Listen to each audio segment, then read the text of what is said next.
el libro de Eclesiastés, capítulo 8, versículo 11 dice: por cuanto no se ejecuta luego sentencia sobre la mala obra, el corazón de los hijos de los hombres está en ellos, dispuestos para hacer el mal. ¿Qué está diciendo Eclesiastés?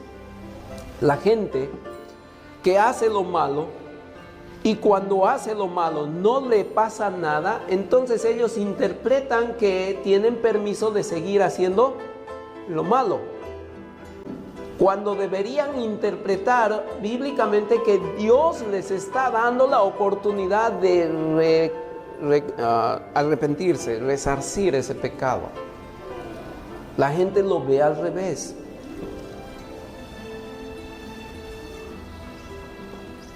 Primera de Pedro 2:16 dice acerca de cómo debemos vivir: como libres, pero no como los que tienen la libertad como pretexto para hacer lo malo, sino como siervos de Dios. Interpretan la paciencia de Dios como la oportunidad para el libertinaje. Ese es el problema de mucha gente. Cree que porque Dios no le está castigando es porque Dios no tiene poder, autoridad de castigar al que hace lo malo. Están equivocados. Están equivocados. El mundo vive así, confundiendo a nuestro Dios, confundiendo la paciencia como oportunidad para hacer lo malo. Pero lo que no deben equivocarse es que la Biblia no dice que no tiene ira Dios, sino que la ira santa de Dios está siendo retenida por su paciencia, pero un día se ejecutará. Así como pasó en el diluvio, Dios les dio 120 años de oportunidad para que se arrepientan. 120 años de paciencia. Pero al terminar los 120 años, ¿qué pasó? Vino la ira de Dios. Vino la ira de Dios. Entonces, hermanos, la paciencia es el atributo por el cual Dios refrena su ira para nosotros darnos la oportunidad. Y esto se aplica a cualquier persona, tanto personas que no creen en el Señor Jesucristo como su Salvador, como a los creyentes que cuando caemos en el pecado y no queremos arrepentirnos, no somos sensibles a la voz de Dios. Él nos tiene paciencia, pero un día la paciencia de Dios se retira dando permiso a la ira de Dios, porque la ira existe. Y en el libro de Hebreos dice que debemos tener cuidado porque un día se manifestará la ira de Dios. Y la palabra de Dios nos repite: horrenda cosa es caer en manos del Dios vivo. Y Pablo le aconsejaba a las personas: no des coces contra el aguijón, no juegues, un día te va a picar la ira de Dios. El hecho de que Él tiene paciencia no quiere decir que su paciencia es eterna o que su paciencia es permisiva para que tú abundes en pecado, sino simplemente que Dios te está dando la oportunidad de arrepentimiento. Por eso es que el profeta decía: hoy es el día de salvación, el día perfecto, el día agradable para tu salvación. No dejes pasar este día, porque es el día perfecto para que te arrepientas, decía el profeta. Es el tiempo de la paciencia de Dios, porque un día se acabará y vendrá la ira de Dios. Ahora, ¿qué hacer entonces con esto? En primer lugar, la paciencia de Dios es el autocontrol que Él tiene, y quienes se benefician de la paciencia de Dios somos nosotros, somos todos nosotros los que somos beneficiados. Eso también Dios quiere que lo tengamos nosotros. Por ejemplo, en Romanos capítulo 15, versículo 5 dice: pero el Dios de la paciencia y de la consolación os dé entre vosotros un mismo sentir según Cristo Jesús. El Dios de la paciencia es el título que Él tiene. Él es un Dios de paciencia, y dice que el Dios de paciencia nos dé a nosotros el mismo sentir que tú y yo aprendamos a tener paciencia. Porque cuando tú y yo tenemos paciencia, los demás se benefician de nuestra paciencia. La paciencia es el autocontrol que tú y yo debemos tener de nuestras propias vidas. La paciencia es la capacidad de tomar decisiones sabias, porque la impaciencia te conduce por pensamientos malos, negativos, acciones rechazadas por Dios. Entonces necesitamos de la paciencia. Tú tienes que tener paciencia. Así como Dios tiene por nosotros paciencia, nosotros debemos experimentar eso hacia los demás. En el libro de Hechos, capítulo 14 de Hechos, es fácil tener paciencia a quienes amamos. Es fácil tener paciencia a mi mejor amigo. Es fácil tener paciencia a una persona muy noble. Pero miren lo que dice en el libro de Hechos, capítulo 14, versos 16 y 17. En las edades pasadas, Él ha dejado a todas las gentes andar en sus propios caminos, si bien no se dejó a sí mismo sin testimonio, haciendo bien, dándonos lluvias del cielo y tiempos fructíferos, llenando de sustento y de alegría nuestros corazones. Dios permite que la gente disfrute su lluvia temprana y tardía, que disfrute sus bendiciones. ¿Quiénes? ¿Solo sus hijos favoritos? No, todos, incluso aquellos que blasfeman contra Él, incluso aquellas personas que están contra Dios, reciben bendiciones de Dios. La paciencia es esa capacidad que nos permite ver a todos por igual. La impaciencia es la que hace diferencia entre el ser humano. Es la paciencia que permite que tú tengas bondad para cualquier persona. Y eso es lo que hizo Dios con nosotros. El libro de Colosenses 3:12 dice: vestíos pues como escogidos de Dios, santos y amados, de entrañable misericordia, de benignidad, de humildad, de mansedumbre, de paciencia. Debemos vestirnos de paciencia.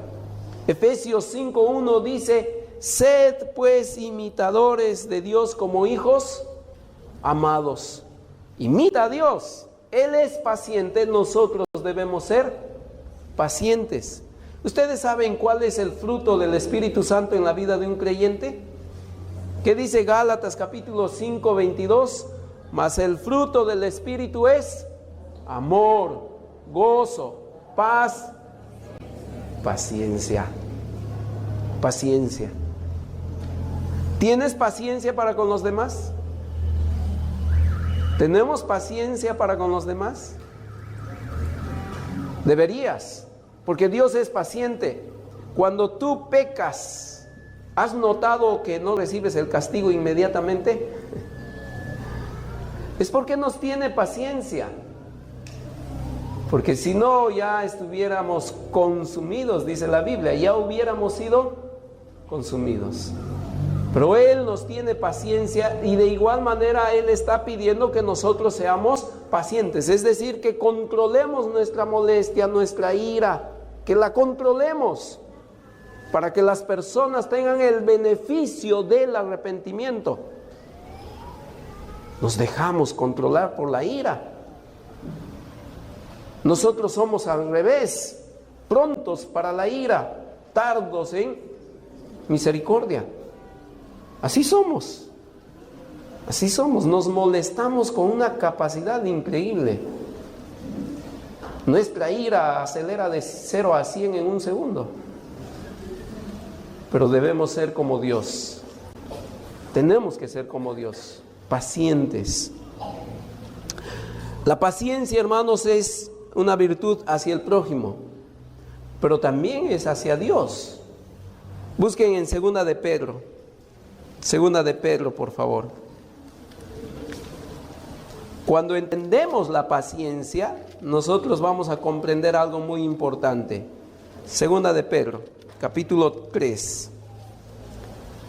Segunda de Pedro, capítulo 3, dice: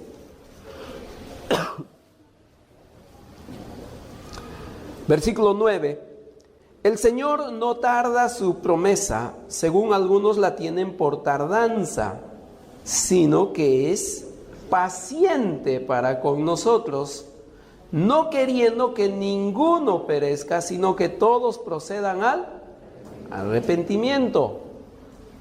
¿Por qué, a pesar de que Él nos ha dicho que Cristo viene pronto, y la Biblia termina con aquella frase tan hermosa: sí, Señor, ven pronto? Y en nuestros himnos cantamos que la venida del Señor está cerca. Pero notamos que ya han pasado más de 2000 años desde esa promesa y no viene Cristo. Pues, hermanos, debemos vivir agradecidos de que Cristo no ha venido, porque si hubiese venido hace 30 años atrás, muchos de nosotros no hubiéramos experimentado la salvación. Si Él está tardando su venida es porque tiene paciencia para dar la oportunidad a que las personas se arrepientan. Pero un día Cristo va a venir y esas personas que no aceptaron a Cristo ya no van a tener esa oportunidad. Es cierto, la van a tener en la tribulación, pero la oportunidad de recibir a Cristo como su Rey e irnos a los aires para estar con Él, van a perder esa oportunidad.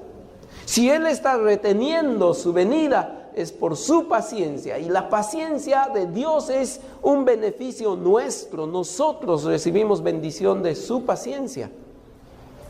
¿Qué debe producir eso? Gratitud. Gratitud. Hermanos, no debe producir en nuestros corazones libertinaje. Cristo todavía no viene, entonces sigo viviendo como sea. O yo tengo la salvación bien asegurada, entonces hago lo que quiero. O peco y no me pasa nada, entonces sigo pecando. No. Es su paciencia, hermanos. Y la paciencia de Dios tiene que producir en nuestras vidas gratitud. Gratitud. Entonces, quiero terminar esta mañana diciendo esto, hermanos. Como hijos de Dios, nosotros tenemos que vivir con paciencia. ¿Tienes paciencia para con las personas? ¿Aún tienes paciencia para con tu enemigo? En el libro de Hechos ya lo hemos visto, Dios bendice a todos, sean buenos, sean malos. Él derrama sus bendiciones a todos. Él tiene paciencia para con todos. ¿Tenemos paciencia? Hermano, tienes que decirle esta mañana a Dios: Señor, entiendo qué es la paciencia y entiendo que yo debo vivir con paciencia para con los demás. El libro de Gálatas dice que un fruto del Espíritu Santo es la paciencia y debo abundar en paciencia. ¿Cuál es el problema? Que cuando un cristiano pide paciencia, ¿qué está pidiendo? Pruebas, porque las pruebas producen paciencia. Así que no le tengas miedo a las pruebas. Santiago dice que las pruebas producen en nuestra vida paciencia y debemos vivir gozosos. Peor es vivir sin paciencia. Algunos, al conocer lo que dice Santiago, ya no le piden paciencia a Dios, porque dicen: si yo le pido paciencia a Dios, me va a mandar pruebas. Entonces no le piden paciencia a Dios. Es peor vivir sin paciencia, hermanos, porque el impaciente siempre mete la pata. El impaciente siempre está renegando antes de escuchar. El impaciente siempre suelta sus palabras antes de analizar. El impaciente siempre juzga a su prójimo. El impaciente siempre tiene rencor, ira. Entonces es terrible vivir sin paciencia. Es mejor pedirle a Dios paciencia. Sabes, estás consciente que la paciencia es el fruto de las pruebas. Pues acepta las pruebas, porque vivir con paciencia es mejor. Hermanos, ¿se imaginan al pueblo de Israel si Moisés no hubiese tenido paciencia? Hubiesen sido consumidos. Es la paciencia de Moisés que salvó a toda una nación. Es tu paciencia lo que puede salvar a muchas personas. Es tu paciencia lo que hace que las relaciones interpersonales sean buenas. edificantes. Es la paciencia que podemos tener la que hace una relación dichosa. Esposos, ¿cómo podemos tener una vida larga y dichosa si no tenemos paciencia? Necesitamos de la paciencia. Entonces, hermano, dile esta mañana sin temor: Señor, envíame paciencia, aunque eso signifique pruebas en mi vida. Las pruebas no son eternas, la paciencia sí, porque es un fruto que permanece, porque es el fruto del Espíritu Santo. Ruégale a Dios: Señor, envíame pruebas, porque sé que eso me va a producir paciencia. Y necesitamos paciencia, hermanos. Sin la paciencia, ¿cómo podemos vivir en este mundo? La pasamos muy mal. Solo con la paciencia podemos disfrutar de las cosas de Dios. Pero también quiero decir esto: si tú todavía no eres creyente, no dejes pasar la paciencia de Dios. En los días de Noé duró 120 años. En los tiempos de Israel duró un tanto de tiempo. Pero tarde o temprano llega la ira de Dios. Nínive se arrepintió y después vivió desenfrenadamente pensando que no pasaba nada. Pero un día llegó Nahum y les predicó la verdad de Dios. Y llegó la ira y Nínive fue arrasada. Dios tuvo paciencia para con Sodoma y Gomorra, pero un día llovió fuego del cielo. No dejes pasar. No dejes pasar. Si ahora estás escuchando el mensaje, es ahora que debes decir: me arrepiento, acepto al Señor Jesucristo como mi único Salvador, acepto la misericordia de Dios en mi vida. Si tú dejas pasar, la copa de la ira un día será reventada, rota, y eso quiere decir que Dios te quitará la vida porque ya no te da más paciencia para ti. Un hombre llegó a la iglesia y dijo: pastor, a partir de mañana yo me entrego al Señor, pero hoy día es mi última jarana. Hoy día me despido de este mundo. El pastor le dijo que no haga eso, pero él lo hizo. Tomó, se emborrachó, estuvo en su última fiesta. Al día siguiente, supuestamente consagrado al Señor, tenía que ir a su trabajo. Él era policía. En aquel entonces, en Cusco no había mucho transporte, así que subió a un camión para ir a donde le correspondía estar. Pasó un accidente y este hombre fue decapitado. Sí, fue su última fiesta, porque Dios también lo había determinado, no solo él. Dios un día dice: hasta aquí nomás. No pienses que la paciencia de Dios es oportunidad para pecar, porque un día la ira llega. La ira, según la palabra de Dios, es lenta. Lento para la ira, camina despacio, pero camina. Viene despacito, pero viene. Y llegará un día. No dejes pasar esta oportunidad. Abre tu corazón, recibe al Señor Jesucristo como tu único Salvador.